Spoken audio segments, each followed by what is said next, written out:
Where do you come from? It's such a simple question, but these days, of course, simple questions bring ever more complicated answers. People are always asking me where I come from, and they're expecting me to say India, and they're absolutely right insofar as 100% of my blood and ancestry does come from India, except I've never lived one day of my life there. I can't speak even one word of its more than 22,000 dialects, so I don't think I've really earned the right to call myself an Indian. And if where do you come from means where were you born and raised and educated, then I'm entirely of that funny little country known as England. Except I left England as soon as I completed my undergraduate education, and all the time I was growing up, I was the only kid in all my classes who didn't begin to look like the classic English heroes represented in our textbooks. And if where do you come from means where do you pay your taxes, where do you see your doctor and your dentist, then I'm very much of the United States, and I have been for 48 years now, since I was a really small child. Except for many of those years, I've had to carry around this funny little pink card with green lines running through my face, identifying me as a permanent alien. And I do actually feel more alien the longer I live there. And if where do you come from means which place goes deepest inside you, and where do you try to spend most of your time, then I'm Japanese, because I've been living as much as I can for the last 25 years in Japan. Except all of those years, I'd been there on a tourist visa, and I'm fairly sure not many Japanese would want to consider me one of them. And I say all this just to stress how very old-fashioned and straightforward my background is, because when I go to Hong Kong or Sydney or Vancouver, most of the kids I meet are much more international and multicultural than I am. And they have one home associated with their parents, but another associated with their partners, a third connected maybe with the place where they happen to be, a fourth connected with the place they dream of being, and many more besides. And their whole life will be spent taking pieces of many different places and putting them together into a stained glass whole. Home for them is really a work in progress. It's like a project on which they're constantly adding upgrades and improvements and corrections. And for more and more of us, home has really less to do with a piece of soil than, you could say, with a piece of soul. If somebody suddenly asks me, where's your home, I think about my sweetheart or my closest friends or the songs that travel with me wherever I happen to be. And I'd always felt this way, but it really came home to me, as it were, some years ago when I was climbing up the stairs in my parents' house in California. And I looked through the living room windows, and I saw that we were encircled by 70-foot flames, one of those wildfires that regularly tear through the hills of California and many other such places. And 3 hours later, that fire had reduced my home and every last thing in it, except for me, to ash. And when I woke up the next morning, I was sleeping on a friend's floor. The only thing I had in the world was a toothbrush I'd just bought from an all-night supermarket. Of course, if anybody asked me then, where is your home, I literally couldn't point to any physical construction. My home would have to be whatever I carried around inside me. And in so many ways, I think this is a terrific liberation. Because when my grandparents were born, they pretty much had their sense of home, their sense of community, even their sense of enmity assigned to them at birth, and didn't have much chance of stepping outside of that.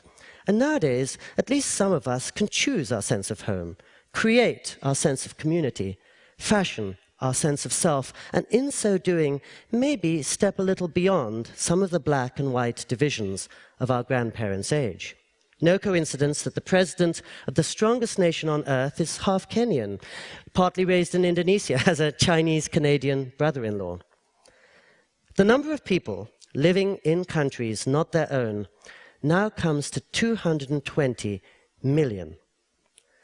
And that's an almost unimaginable number, but it means that if you took the whole population of Canada and the whole population of Australia, and then the whole population of Australia again, and the whole population of Canada again, and doubled that number, you would still have fewer people than belong to this great floating tribe.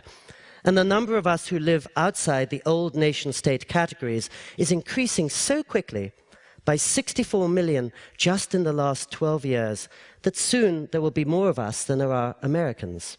Already, we represent the 5th largest nation on Earth. And in fact, in Canada's largest city, Toronto, the average resident today is what used to be called a foreigner, somebody born in a very different country.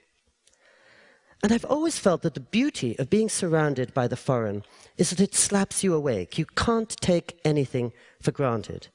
Travel, for me, is a little bit like being in love, because suddenly all your senses are at the setting marked on. Suddenly you're alert to the secret patterns of the world. The real voyage of discovery, as Marcel Proust famously said, consists not in seeing new sights, but in looking with new eyes. And of course, once you have new eyes, even the old sights, even your home, become something different. Many of the people living in countries not their own are refugees who never wanted to leave home and ache to go back home. But for the fortunate among us, I think the age of movement brings exhilarating new possibilities. Certainly when I'm traveling, especially to the major cities of the world, the typical person I meet today will be, let's say, a half Korean, half German young woman living in Paris. And as soon as she meets a half Thai, half Canadian young guy from Edinburgh, she recognizes him as kin. She realizes that she probably has much more in common with him than with anybody entirely of Korea or entirely of Germany. So they become friends. They fall in love. They move to New York City. And or Edinburgh. And the little girl who arises out of their union will, of course, be not Korean or German or French or Thai or Scotch or Canadian or even American, but a wonderful and constantly evolving mix of all those places. And potentially, everything about the way that young woman dreams about the world, writes about the world, thinks about the world, could be something different, because it comes out of this almost unprecedented blend of cultures. Where you come from now is much less important than where you're going. More and more of us are rooted in the future or the present tense as much as in the past. And home, we know, is not just the place where you happen to be born. It's the place where you become yourself. And yet, there is one great problem with movement, and that is that it's really hard to get your bearings when you're in midair. Some years ago, I noticed that I had accumulated 1 million miles on United Airlines alone. You all know that crazy system, 6 days in hell, you get the 7th day free. And, and I began to think that really movement was only as good as the sense of stillness that you could bring to it, to put it into perspective. And 8 months after my house burnt down, I ran into a friend who taught at a local high school. And he said, "I've got the perfect place for you." "Really?" I said. And I'm always a bit skeptical when people say things like that. "No, honestly," he went on, it's only 3 hours away by car, and it's not very expensive, and it's probably not like anywhere you've stayed before." I was beginning to get slightly intrigued. What is it? "Well," here my friend hemmed and hawed, "well, actually, it's a Catholic hermitage." This was the wrong answer. I had spent 15 years in Anglican school, so I had had enough hymnals and crosses to last me a lifetime. Several lifetimes, actually. But my friend assured me that he wasn't Catholic, nor were most of his students, but he took his classes there every spring. And as he had it, even the most restless, distractible, testosterone-addled 15-year-old Californian boy only had to spend 3 days in silence, and something in him cooled down and cleared out. He found himself. And I thought anything that works for a 15-year-old boy ought to work for me, so I got in my car and I drove 3 hours north along the coast, and the roads grew emptier and narrower, and then I turned onto an even narrower path, barely paved, that snaked for 2 miles up to the top of a mountain. And when I got out of my car, the air was pulsing The whole place was absolutely silent, but the silence wasn't an absence of noise. It was really a presence of a kind of energy or quickening. And at my feet was the great, still blue plate of the Pacific Ocean. All around me were 800 acres of wild, dry brush. And I went down to the room in which I was to be sleeping, small but eminently comfortable. It had a bed and a rocking chair and a long desk and even longer picture windows looking out on a small, private, walled garden, and then 1,200 feet of golden pampas grass running down to the sea. And I sat down and I began to write and write and write, even though I'd gone there really to get away from my desk. And by the time I got up, 4 hours had passed. Night had fallen. And I went out under this great overturned salt shaker of stars, and I could see the taillights of cars disappearing around the headlands 12 miles to the south. And it really seemed like my concerns of the previous day vanishing. And the next day, when I woke up, in the absence of telephones and TVs and laptops, the day seemed to stretch for 1,000 hours. It was really all the freedom I know when I'm traveling, but it also profoundly felt like coming home. And I'm not a religious person, so I didn't go to the services, I didn't consult the monks for guidance.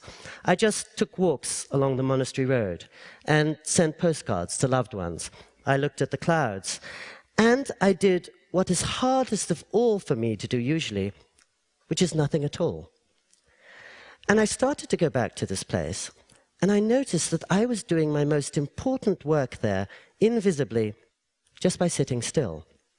And certainly coming to my most critical decisions the way I never could when I was racing from the last email to the next appointment. And I began to think that something in me had really been crying out for stillness, but of course I couldn't hear it because I was running around so much. I was like some crazy guy who puts on a blindfold and then complains that he can't see a thing. And I thought back to that wonderful phrase I had learned as a boy from Seneca, in which he says, "That man is poor, not who has little, but who hankers after more." And, of course, I'm not suggesting that anybody here go to a monastery. That's not the point. But I do think it's only by stopping movement that you can see where to go. And it's only by stepping out of your life and the world that you can see what you most deeply care about and find a home. And I've noticed so many people now take conscious measures to sit quietly for 30 minutes every morning, just collecting themselves in one corner of the room without their devices, or go running every evening, or leave their cell phones behind when they go to have a long conversation with a friend. Movement is a fantastic privilege, and it allows us to do so much that our grandparents could never have dreamed of doing. But movement, ultimately, only has a meaning if you have a home to go back to.